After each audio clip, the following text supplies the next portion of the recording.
여러분, 혹시 이런 경험하신 적 있으신가요? 별다르게 많이 먹지 않았는데 체중이 서서히 줄어들고 평소보다 더 자주 목이 마르며 화장실을 자주 가게 되는 경험, 혹은 너무나 쉽게 피곤해지고 눈이 자주 침침해지는 느낌, 이러한 변화들이 단순한 노화의 일부라고 넘기셨다면 이번 영상 꼭 끝까지 시청하셔야 합니다. 바로 60대 이후 조용한 살인자라고 불리는 당뇨병에 대한 이야기이기 때문입니다.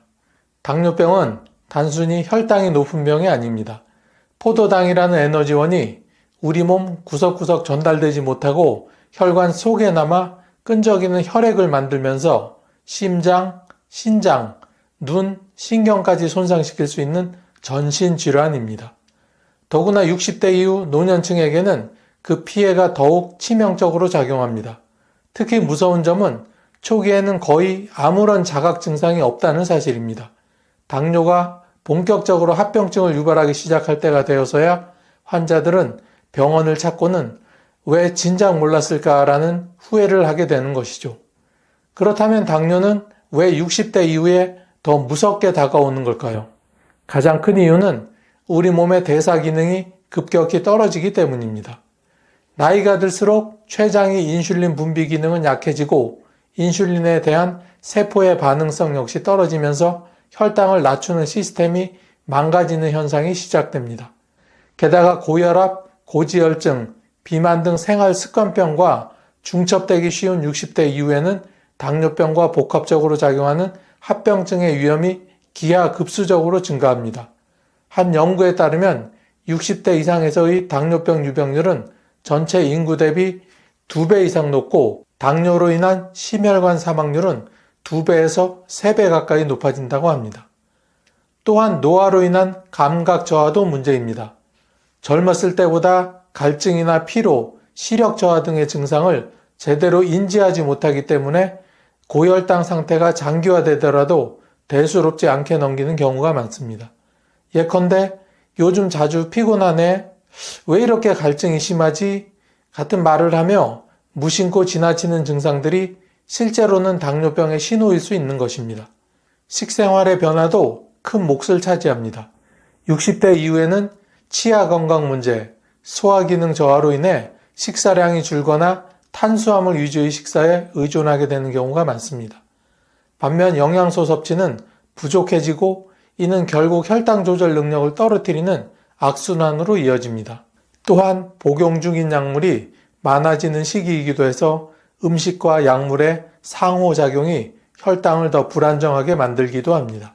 더욱이 당뇨병은 단일 질병이 아니라 수많은 합병증의 시발점입니다.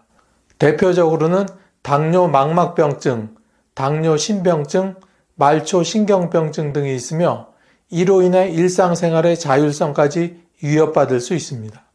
특히 심장병이나 뇌졸중은 당뇨를 가진 노인에게서 발생 확률이 일반인보다 2배에서 4배 이상 높게 보고되고 있습니다. 당뇨로 인해 삶의 질이 급격히 떨어지면서 우울증이나 치매 위험까지도 증가하게 되는 것이죠. 그렇다면 이런 당뇨를 예방하고 관리하기 위해 우리가 지금 당장 할 수 있는 일은 무엇이 있을까요? 그 답은 혈당을 조절해주는 과일에 담겨 있습니다. 실제 연구 자료를 기반으로 정말로 믿고 먹어도 되는 과일을 소개해드릴 예정입니다. 이 과일들은 단순히 혈당 수치를 낮추는 것뿐 아니라 심혈관, 뇌 건강에도 이로운 영양소를 동시에 제공하기 때문에 60대 이상 시청자분들에게 꼭 필요한 정보가 될 것입니다. 당뇨에 도움되는 과일 5위는 자몽입니다. 자몽은 상큼한 맛과 특유의 쌉싸름한 풍미로 많은 이들에게 사랑받는 과일입니다. 특히 60대 이후 혈당 조절이 필요한 이들에게는 그야말로 천연 혈당 안정기라고 할 수 있습니다. 자몽에 풍부하게 들어있는 플라보노이드 중 하나인 나린제닌은 인슐린 감수성을 높이고 간에서 지방 축적을 억제하는 데 도움을 주는 성분입니다.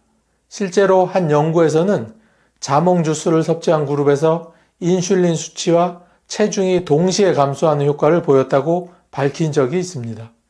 자몽은 혈당 지수가 25로 낮아 식후 혈당 급등을 막는데 탁월한 효과가 있습니다. 특히 공복 상태에서 반쪽을 섭취하면 인슐린 반응을 안정시키는 효과가 크며 식전 혈당 관리에 도움이 됩니다. 하지만 고혈압약이나 심장약을 복용 중인 분은 자몽이 약물 대사를 방해할 수 있으므로 섭취 전 의사와 상담이 필요합니다. 노인성 당뇨를 겪는 분들에게 자몽은 씹기 부담스럽지 않고 적은 양으로도 혈당 안정 효과를 줄 수 있는 효율적인 과일입니다. 매일 아침 식사 전에 자몽 반쪽을 습관처럼 먹는다면 혈당 곡선을 평온하게 유지할 수 있습니다. 4위는 사과입니다. 하루 한 개의 사과는 의사를 멀리한다는 말처럼 건강에 매우 좋은 대표 과일입니다. 특히 60대 이후 혈당 조절을 위해 사과는 반드시 챙겨야 할 과일 중 하나라고 할 수 있습니다. 사과의 핵심은 껍질과 과육 속에 들어있는 펙틴이라는 수용성 식이섬유입니다. 이 펙틴은 장에서 당의 흡수를 지연시키고 식후 혈당 급등을 막아주는 역할을 합니다. 게다가 사과에는 퀘르세틴, 플라보노이드, 안토시아닌과 같은 항산화 성분도 풍부하게 들어있어 인슐린 저항성을 낮추고 세포 내 염증을 줄이는 데 기여합니다. 하버드 공중보건대학 연구에서는 사과를 규칙적으로 섭취한 사람은 제2형 당뇨병 발병 위험이 28%나 낮아진다고 밝혔습니다. 60대 이상은 소화 기능이 약해져 과일 섬유질 섭취를 꺼리는 경우가 많지만 사과는 부드럽게 익혀서 먹거나 갈아서 주스로 섭취해도 효과가 유지됩니다. 특히 아침 공복 시 사과 반 개와 견과류 한 줌을 함께 먹으면 혈당과 심혈관 건강을 동시에 챙길 수 있습니다. 가격 부담도 적고 구하기 쉬운 사과는 꾸준함이 중요합니다. 단단한 껍질 안에 숨어있는 혈당 안정 효과 하루 한 개로 건강을 지켜보세요. 3위는 블루베리입니다. 블루베리는 슈퍼푸드라는 별명을 가질 만큼 다양한 건강 효능으로 주목받고 있는 과일입니다. 특히 노년기에 접어들면서 발생하기 쉬운 당뇨병 예방과 혈당 조절에 매우 탁월한 효능을 가지고 있습니다. 블루베리의 주성분인 안토시아닌은 강력한 항산화 작용을 하며 인슐린 분비와 민감도를 높이는 데 도움을 줍니다. 미국 하버드 대학 연구팀의 조사에 따르면 일주일에 3회 이상 블루베리를 섭취한 사람들은 제2형 당뇨병 발생 위험이 26%나 낮았다고 합니다. 또한 2컵 분량의 블루베리를 섭취한 그룹에서 인슐린 감수성과 혈당 수치가 유의미하게 개선되었다는 결과를 발표한 적도 있습니다.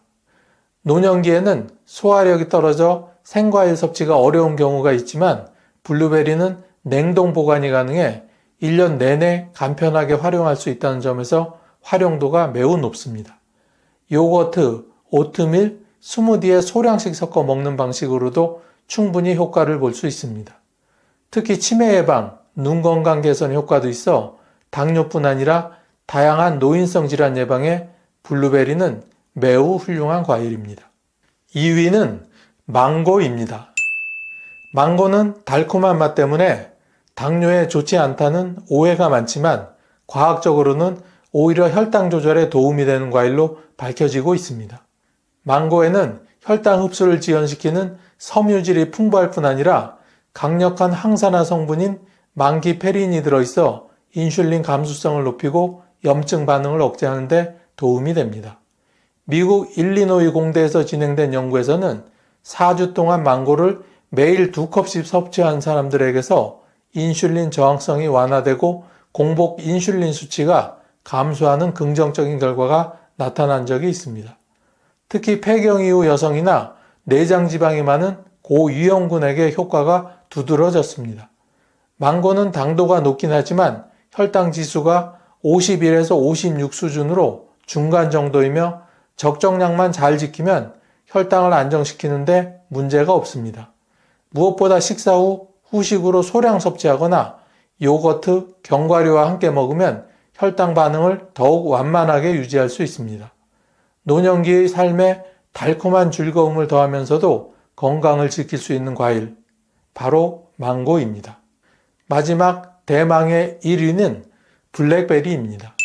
블랙베리는 당 조절에 가장 강력한 효과를 보이는 혈당 안정 과일계의 왕이라 불러도 과언이 아닙니다. 블랙베리는 다른 베리류보다 안토시아닌과 폴리페놀, 식이섬유 함량이 특히 높아서 인슐린 민감도와 식후 혈당 반응에 큰 영향을 미칩니다.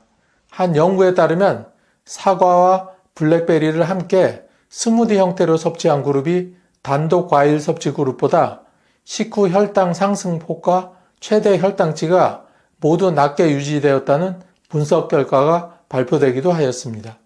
이처럼 블랙베리는 단일 과일 섭취 시보다 다른 과일과 혼합할 때 혈당 안정 효과가 극대화되는 특성을 가지고 있습니다. 또한 블랙베리는 노화에 따른 염증 반응을 줄이는데도 탁월한 효과가 있어 당뇨 합병증 예방에도 효과적입니다. 60대 이상은 씹는 기능이 떨어지는 경우가 많기 때문에 블랙베리를 냉동 보관 후 스무디로 갈아 마시거나 무가당 요거트에 섞어 먹는 것이 가장 좋습니다. 소량으로도 충분한 효과를 볼 수 있는 블랙베리는 혈당이 불안정한 분들에게 안전하고 확실한 선택이 될 수 있습니다.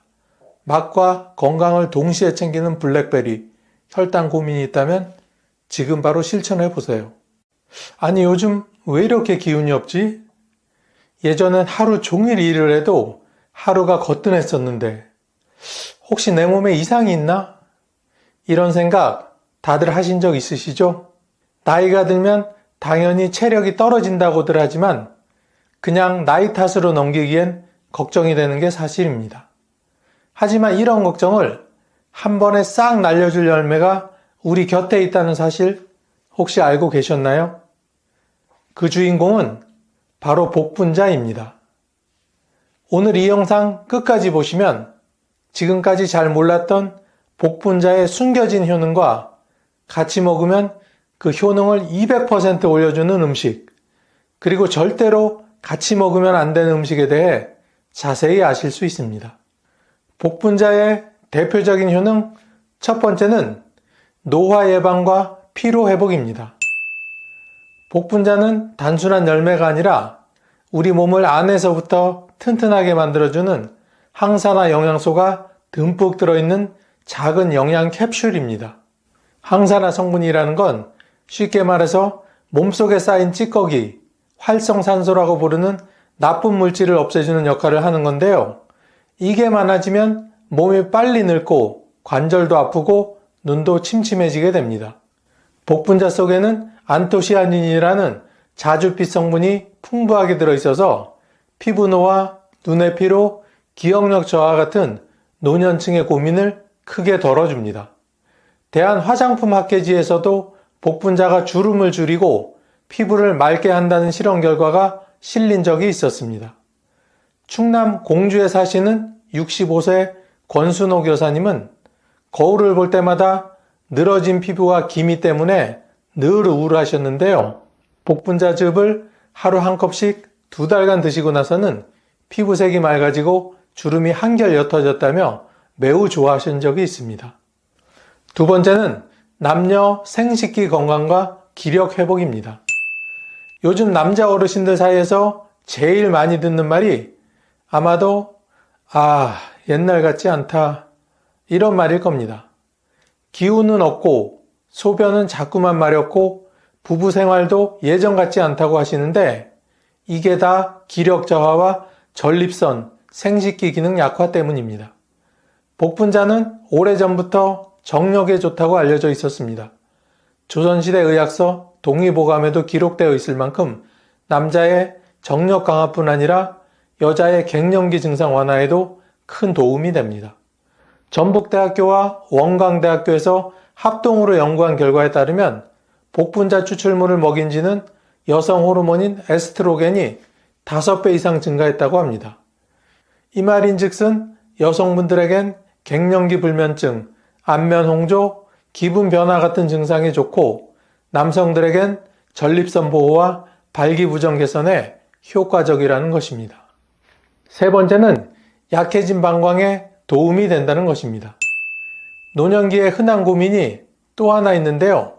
바로 방광이 약해지고 자주 화장실을 가게 되는 문제입니다. 어떤 분은 밤새 3-4번씩 깨서 소변을 보러 가다 보니 깊은 잠을 못 자고 늘 피곤하다고 합니다. 복분자에는 레스베라트롤이라는 천연 성분이 들어있어 방광염, 요실금, 빈뇨를 예방해 줍니다.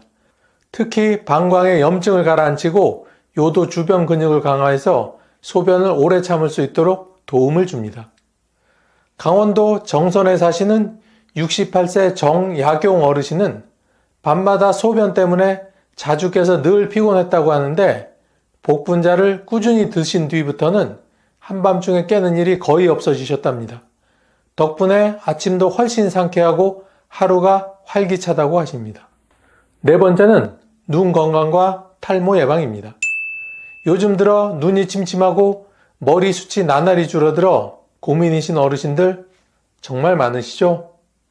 나이 들면 누구나 겪는 걱정인데요. 복분자가 또 여기에 좋습니다. 복분자에 풍부한 안토시아닌은 눈의 망막 기능을 도와서 눈 피로 완화, 황반 변성 예방에 효과적입니다. 특히 어르신들이 자주 겪는 백내장 증상도 늦춰줄 수 있습니다. 또 복분자에 들어있는 비타민C와 항산화 성분이 두피의 혈류를 개선하여 탈모 방지에도 효과가 있습니다. 실제로 경희대 연구팀에서는 복분자 추출물을 이용해 모낭 성장 촉진 실험을 진행하기도 하였으니 정말 믿을만 하겠죠. 서울에 사시는 72세 김동민 어르신은 눈이 자주 뻑뻑하고 시야가 흐리다며 늘 안약을 달고 사셨는데 복분자를 한 달 동안 꾸준히 드시고 나서부터는 휴대폰 속 글씨도 훨씬 잘 보이고 한결 눈이 편해졌다고 하십니다. 자, 이렇게 좋은 복분자, 그 효능을 200% 올리려면 어떤 음식과 같이 먹으면 좋을까요? 아참, 문득 궁금한 것이 있는데요. 여러분은 어디에서 이 영상을 보고 계신가요? 서울이신가요? 아니면 부산이신가요? 정말 궁금합니다. 제가 볼 수 있게 어디서 시청 중이신지 댓글로 한 번씩 남겨주세요. 복분자와 찰떡궁합 첫 번째는 바로 장어입니다. 복분자 하면 뭐다? 네, 바로 기력 보강이죠. 그런데 여기에 장어를 함께 드시면 그 효과가 몇 배로 증가합니다. 장어는 예로부터 보양식의 왕이라 불릴 만큼 단백질, 비타민 A, 불포화 지방산이 풍부해서 힘이 쭉 빠지는 여름철이나 갱년기 여성분이 드시면 정말 좋습니다. 복분자는 기를 밑에서 끌어올려주고 장어는 몸 전체에 퍼뜨려주는 역할을 하는 거죠. 복분자는 소화도 돕기 때문에 장어의 느끼한 기름기를 잡아주며 비타민 흡수도 도와줍니다. 실제로 한방에서는 복분자주와 장어 요리를 최고의 궁합이라고 기록하고 있을 정도입니다. 장어구이와 함께 복분자주 한 잔을 곁들이면 더욱 좋습니다. 두 번째는 호두와 아몬드입니다. 복분자는 혈액순환을 돕고 뇌를 맑게 해주는 역할을 합니다. 여기에 호두나 아몬드와 같은 견과류를 곁들이면 기억력 향상과 심장 건강, 혈관 청소에 아주 탁월한 효과가 있습니다. 특히 호두는 브레인 푸드라고 불릴 만큼 오메가3 지방산, 비타민 E가 풍부해서 나이 들수록 흔히 겪게 되는 깜빡깜빡하는 증상, 즉 치매 예방에 도움이 됩니다. 또한 복분자와 함께 먹으면 뇌 혈류가 더욱 활발해져 시너지 효과를 내게 됩니다. 전남 순천의 68세 박미숙 여사님은 최근 눈에 띄게 기억력이 떨어져 늘 걱정이셨는데 복분자즙과 호두를 함께 드시기 시작하면서 기억력이 또렷해지고 건망증도 많이 없어져 매우 기뻐하셨습니다. 복분자즙 한 컵에 호두 2-3알이나 아몬드 4-5개를 곁들이면 간단하고 영양 가득한 간식이 됩니다. 씹는 맛도 좋고 포만감도 있어서 출출할 때 드시면 딱 좋습니다. 세 번째는 저지방 우유 또는 요구르트입니다. 나이 들수록 가장 걱정되는 게 뭐냐고 물어보면 많은 어르신들이 넘어지면 큰일이지 라고 걱정하십니다. 바로 골다공증, 즉 뼈가 약해지는 질병 때문이죠. 복분자는 비타민C가 풍부해서 칼슘 흡수를 돕는 역할을 합니다. 그래서 칼슘이 많은 음식과 함께 드시면 더욱 효과적입니다. 바로 대표적인 음식이 저지방 우유와 요구르트입니다. 이 조합은 특히 여성 어르신들께 강력히 추천드리는데요. 갱년기 이후 호르몬 감소로 뼈가 약해지는 걸 예방해 줄 수 있기 때문입니다. 경기도 수원에 사시는 70세 이순옥 여사님은 얼마 전 병원에서 골밀도가 낮다는 얘기를 듣고 복분자즙과 저지방 우유를 함께 드시기 시작했는데 3개월 뒤에는 골밀도 수치가 이전보다 좋아졌다는 소식을 듣고 얼마나 기뻐하셨는지 모릅니다. 플레인 요거트에 복분자즙 한 스푼, 호두와 꿀을 약간 넣으면 맛도 좋고 건강도 챙길 수 있습니다. 하지만 아무리 좋은 복분자도 절대로 같이 먹으면 안 되는 음식이 있는데 지금부터 하나씩 차근차근 알려드리겠습니다. 첫 번째는 튀김 같은 기름기가 많은 음식입니다. 복분자는 간 기능을 돕고 피를 맑게 하며 체내 노폐물을 제거해주는 역할을 합니다. 그런데 튀김이나 돈가스, 라면 같은 기름기가 많은 음식을 복분자와 함께 먹게 되면 어떻게 될까요? 기름기 많은 음식은 우리 몸에서 나쁜 콜레스테롤을 쌓이게 하고 간 기능을 떨어뜨립니다. 복분자가 아무리 몸을 정화하려 해도 기름이 덕지덕지 끼어 있는 상태에서는 아무 소용이 없습니다. 말 그대로 약효를 완전히 막아버리는 음식인 거죠. 복분자를 드시는 날에는 가급적 기름진 음식은 피하고 찐 음식, 구운 음식, 삶은 음식 위주로 드시는 것이 훨씬 좋습니다. 두 번째는 커피, 홍차와 같은 카페인 음료입니다. 어르신들 중에는 하루에 커피 한두 잔씩 드시는 분이 정말 많으신데요. 향도 좋고 잠도 깨니까 습관처럼 마시게 됩니다. 복분자와 커피나 홍차 같은 카페인이 들어간 음료는 가급적 함께 드시지 않는 게 좋습니다. 왜냐하면 복분자는 방광을 튼튼하게 하고 소변을 안정시켜주는 역할을 하는데 카페인은 강한 이뇨작용이 있어서 소변을 자꾸 마렵게 하고 방광을 자극하기 때문입니다. 결국 복분자가 하려던 좋은 일을 카페인이 방해하게 되는 거죠. 특히 밤에 복분자를 드시고 커피까지 마시게 되면 밤중에 화장실을 여러 번 가게 되는 곤란한 상황이 생길 수 있습니다. 세 번째는 철분이 많이 든 음식입니다. 복분자에는 탄닌과 비타민 C 성분이 풍부해서 철분 흡수를 도와주기도 하지만 반대로 철분이 지나치게 많은 상태에서는 복분자의 항산화 작용을 방해하는 상황이 생기기도 합니다. 철분은 물론 필요한 영양소지만 지나치면 몸속에 산화 스트레스를 일으켜 노화를 촉진시킬 수 있습니다. 복분자가 원래 하려던 노화 방지와 세포 보호 작용을 망치는 결과가 되는 겁니다. 이와 관련된 대표적인 음식이 바로 간이나 시금치, 붉은 육류 같은 철분이 많은 음식들입니다. 이런 음식들을 먹은 직후 복분자를 드시는 것은 피하시는 것이 좋습니다. 경남 통영에 사시는 67세 이미선 어르신은 빈혈 걱정 때문에 간 요리를 자주 드시면서 복분자즙도 곁들이셨는데 오히려 얼굴이 자주 붉어지고 피로감이 심해지셨다고 합니다. 나중에 의사 선생님이 철분 과다 증상과 복분자와 상극인 음식을 알려주시고 나서야 끊을 수 있었습니다. 철분이 많이 든 음식은 복분자를 드신 후 최소 2시간은 지나서 드시는 것이 좋습니다. 이렇게 시간차를 두면 충돌 없이 영양소 흡수를 할 수 있습니다.